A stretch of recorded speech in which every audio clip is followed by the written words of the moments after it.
US deploys 4 B-1 bombers, 200 troops to Guam for China deterrence and SCS.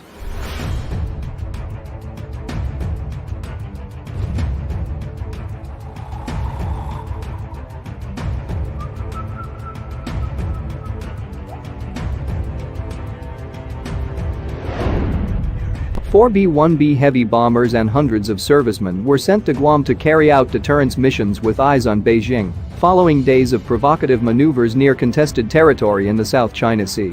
The warplanes and personnel arrived at Andersen Air Force Base on Guam on Friday, U.S. Strategic Command announced in a statement, noting that 3 of the B-1B Lancers flew directly to the base, while 1 diverted to waters near Japan to train with the Navy before joining the others.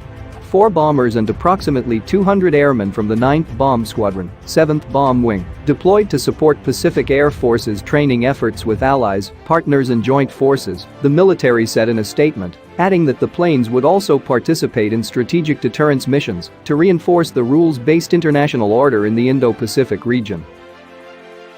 The Air Force did not specify how long the new deployment would last, and earlier this month ended its standard 6-month rotation of bombers in favor of a less predictable timetable.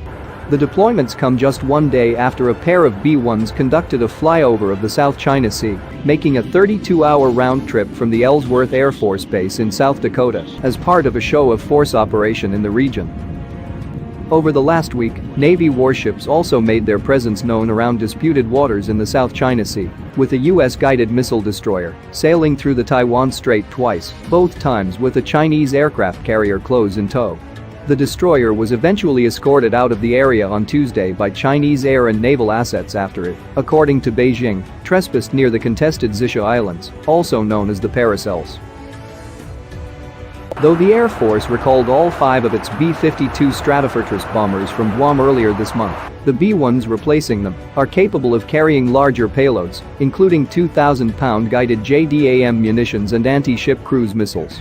The U.S. military regularly conducts freedom of navigation missions and air patrols over the South China Sea, typically aimed at sending a message to Beijing, which has repeatedly slammed the operations as provocative and in violation of its sovereignty.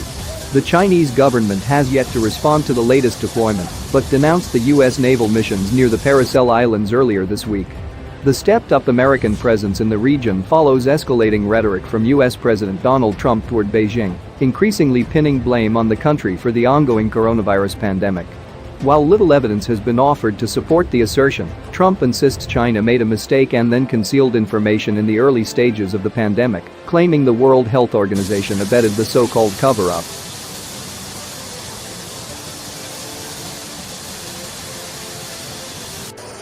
The United States Air Force has dispatched a fleet of B-1 bombers to Guam, just weeks after ending its 16-year continuous bomber presence in the Indo-Pacific region. 4 bombers and approximately 200 airmen arrived at Andersen Air Force Base in Guam on May 1 to conduct training and strategic deterrence missions. The B-1s, from Dyess Air Force Base in Texas, have been deployed as part of the U.S. Pacific Air Force's Bomber Task Force, a procedure designed to demonstrate operational unpredictability and keep Washington's adversaries guessing about where U.S. firepower will be and when. Analysts say the tactic makes U.S. forces harder to target rather than keeping fleets stationed on specific bases, as had been the case in the now-ended continuous bomber presence in Guam.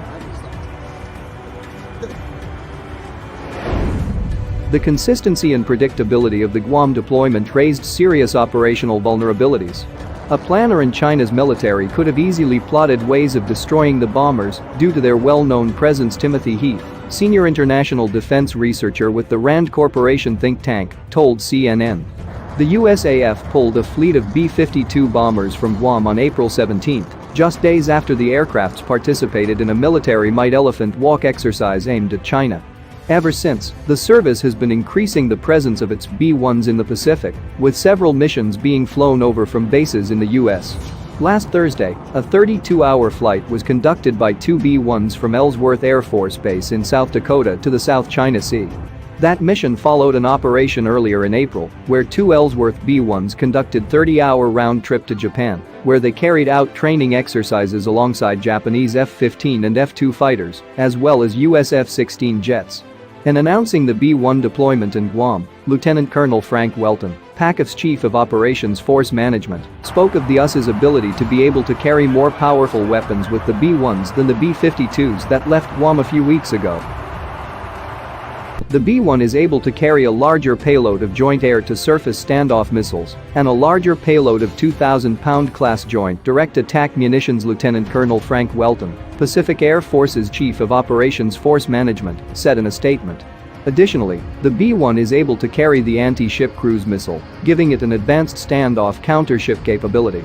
It also has an advanced self-protection suite and is able to transit at supersonic speeds to enhance offensive and defensive capabilities. The bomber's precision-guided missile is designed to strike enemy warships with a fragmentation and penetrating warhead while keeping bombers at a low risk of a counterattack.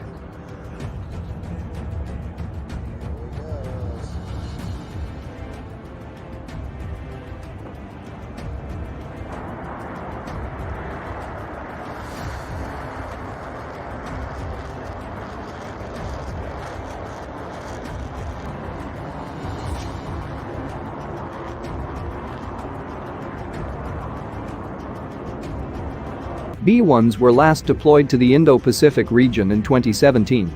The Air Force had used those Guam-based bomber missions to patrol over the East and South China Seas as a means of projecting U.S. air power and resolve to North Korea, China and Russia. The Air Force declined to specify how long the temporary deployment will last. Analysts say deployments of this kind can now be considered the new normal in the region. "We will stage bombers through Guam periodically," said Carl Schuster, a former director of operations at the U.S. Pacific Command's Joint Intelligence Center, told CNN. "Sometimes they will participate in exercises with our allies and partners, sometimes they will continue on to the Indian Ocean by way of the South China Sea."